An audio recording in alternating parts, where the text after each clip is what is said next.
안녕하세요. 월급이 통장에 들어오자마자 정말 순식간에 사라지는 경험 다들 한 번쯤 겪어보셨죠? 오늘은요, 바로 그 돈을 붙잡아서 오히려 나를 위해 일하게 만드는 돈 관리 시스템을 어떻게 만드는지 제가 단계별로 아주 쉽고 명확하게 알려드릴게요. 이건 의지력의 문제가 아니에요. 시스템으로 돈을 통제하는 방법 지금 바로 시작합니다. 월급날 통장에 찍힌 숫자를 보면서 잠깐 행복하잖아요. 근데 며칠만 지나면 내 돈 다 어디 갔지? 하는 생각 정말 다들 한 번쯤 해보셨을 거예요. 분명히 내가 열심히 일해서 번 돈인데 도대체 어디로 다 사라지는 걸까요? 그게 바로 월급의 역설이라는 겁니다. 이상하게도 소득은 분명 늘었는데 통장 잔고는 계속 제자리 걸음인 이 현상, 이거 나만 그런가 싶으셨죠? 아니요, 절대 아니에요. 이건 아주 많은 사람들이 빠지는 흔한 재정적 함정입니다. 자, 그럼 해결책을 바로 찾기 전에 말이죠. 우리가 왜 자꾸 실패하는지 그 근본적인 원인부터 한번 짚어봐야 해요. 문제를 정확히 알아야 제대로 된 해결책도 세울 수 있는 거니까요. 우리가 빠지는 대표적인 함정이 딱 세 가지가 있어요. 자, 첫 번째는 쓰고 남는 돈 저축하기. 근데 이렇게 하면 남는 돈이 거의 없다는 거 우리 다 알잖아요? 두 번째는 하나의 통장으로 모든 걸 해결하려는 거. 저축, 고정비, 생활비가 막 뒤섞여서 돈이 어디로 새는지 전혀 파악이 안 돼요. 그리고 마지막, 의지력 신화.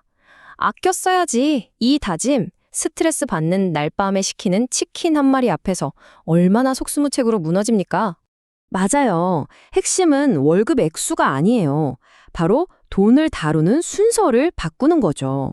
쓰는 게 먼저가 아니라 저축이 먼저가 되는 것.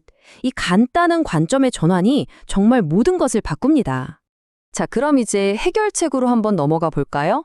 빠듯하게 허리띠 졸라매는 예산 말고요. 나를 위해서 자동으로 돈을 관리해주는 나만의 돈 관리 시스템을 만드는 겁니다. 이게 훨씬 더 강력하고 또 지속 가능한 방법이에요. 이 시스템의 엔진은 바로 선저축 후 지출 원칙입니다. 마치 월세나 통신비 내는 것처럼 나의 미래에게 가장 먼저 월급을 주는 거예요. 이걸 제일 중요한 1순위 청구서로 만들어버리는 거죠.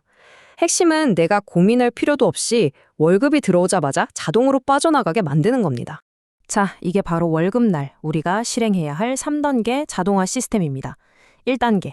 월급이 들어오자마자 약속한 비율, 예를 들어 한 20%에서 30% 정도를 저축이나 투자 통장으로 자동이체 시켜버립니다. 2단계, 그 다음으로 월세, 공과금 같은 고정비를 고정비 통장으로 바로 옮겨요. 마지막 3단계, 이제 정말 남은 돈을 주 단위로 쪼개서 소비 통장으로 보내고 우리는 오직 이 통장에 연결된 체크카드만 쓰는 겁니다. 이렇게 되면 더 이상 내 의지력이랑 싸울 필요가 없는 거예요. 잘 짜인 시스템이 알아서 돈을 관리해주니까요. 근데 이런 생각이 드실 거예요. 그래서 각 항목에 정확히 얼마씩 넣어야 되는데 이 질문에 대한 아주 훌륭한 가이드라인이 있습니다. 바로 50, 30, 20 법칙입니다. 내 세후 소득을요, 필요 50%, 욕구 30%, 그리고 재정 목표 20% 이렇게 세 덩어리로 나누는 거예요. 아주 간단하면서도 진짜 강력한 프레임워크죠. 자, 이걸 좀 더 구체적으로 뜯어보면요. 50%는 주거비나 식비처럼 생존에 꼭 필요한 필수 지출이고요. 30%는 외식이나 쇼핑처럼 우리 삶을 즐겁게 만들어주는 선택적 지출입니다. 그리고 가장 중요한 20%, 이게 바로 저축과 투자처럼 여러분의 미래를 만드는 씨앗이 되는 돈이에요. 이 황금 비율을 기준으로 아까 말씀드린 3단계 자동이체 금액을 딱 설정하면 완벽한 시스템이 만들어지는 겁니다. 자, 이렇게 돈을 모으는 시스템을 만들었잖아요. 그럼 이제 그 돈이 통장에서 잠자게 두면 안 되겠죠. 나를 위해 일하게 만들어야 합니다. 그냥 두면 물가 때문에 가치가 계속 떨어지니까요. 이제 돈을 불리는 단계, 바로 투자로 넘어가 보겠습니다. 성공적인 투자를 위해서 먼저 올바른 마음가짐이 필요합니다. 워렌 버핏의 이 말을 기억하세요. 주식시장은 참을성 없는 사람에게서 참을성 있는 사람에게로 돈이 넘어가게 하는 장치다. 그리고 이것도요. 당신은 주식을 사는 것이 아니라 회사의 일부를 사는 것이다. 이 두 문장이 투자의 모든 것을 말해준다고 생각해요. 자, 왼쪽에 투자를 한번 보세요. 기업의 가치에 집중하고 긴 호흡을 가지면서 마치 내가 주인이 된 것처럼 접근하죠. 반면에 오른쪽의 투기는 어때요? 단기적인 가격의 오르내림에만 집중합니다. 이건 뭐 그냥 도박꾼의 마음이죠. 우리는 반드시 왼쪽의 투자자가 되어야 합니다. 그럼 초보자분들이 바로 써먹을 수 있는 아주 좋은 도구 3가지를 소개해 드릴게요.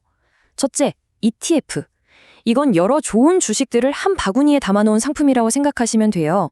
그래서 초보자도 쉽고 저렴하게 분산 투자를 시작할 수 있죠. 둘째, TDF. 내 은퇴 시점만 딱 설정해 두면 펀드가 알아서 굴려주는 마치 총알 배송 같은 아주 편리한 연금 상품이에요. 마지막으로 IRP, 개인형 퇴직연금입니다. 이건 상품이 아니라 계좌인데요. 세금 혜택이 어마어마하기 때문에 은퇴를 준비하는 직장인이라면 이건 정말 선택이 아니라 필수 통장입니다. 자, 이제 시스템도 만들었고 손에 도구까지 쥐었어요. 그럼 이 모든 걸 통해서 우리가 이루려는 최종 목표는 과연 뭘까요? 바로 어떤 상황에서도 흔들리지 않는 튼튼한 재정적 미래를 설계하는 겁니다. 우리가 하는 이 모든 재정 계획은요, 결국 이 2가지 아주 중요한 목표를 위한 거예요. 바로 예상치 못한 일을 대비하는 안전망, 즉 비상금, 그리고 길고 긴 인생의 후반전을 책임질 장기 계획, 바로 은퇴 준비입니다. 우리의 첫 번째 목표이자 가장 중요한 안전망은 바로 비상금인데요. 그 목표액은 바로 내 한 달 지출액의 3배입니다. 아니, 근데 왜 하필 3개월치일까요? 갑자기 직장을 잃거나 아프게 되는 그런 위기가 닥쳤을 때 우리가 애써 모은 투자금을 깨지 않고 버틸 수 있게 해주는 최소한의 생명줄이기 때문이에요. 이 돈이 있어야만 우리가 마음 편하게 장기 투자를 이어갈 수 있는 겁니다. 그리고 장기 목표인 은퇴 준비에 대해서는 특히 40대, 50대 분들이라면 이 말이 정말 경종을 울릴 겁니다. 언젠가 하겠다는 생각은 이제 끝내야 합니다. 당신의 은퇴 계획은 오늘 당장 실행되어야 합니다. 더 이상 미룰 시간이 없다는 거죠. 오늘 제가 드린 이야기의 결론은 바로 이겁니다. 진짜 재정적 안정은요, 예측 불가능한 내 의지력에 기대는 게 아니라 우리가 직접 설계한 믿을 수 있는 시스템을 통해서 만들어지는 겁니다. 자, 이제 진짜 여러분 차례입니다. 이 영상을 끄고 나서 여러분의 미래를 위해서 오늘 당장 자동화할 수 있는 가장 작은 행동 한 가지는 무엇인가요? 지금 바로 실행에 옮기세요. 믿으세요. 지금 설정하는 그 작은 자동이체 하나가 10년 뒤 여러분의 재정적 미래를 완전히 바꿔놓을 겁니다.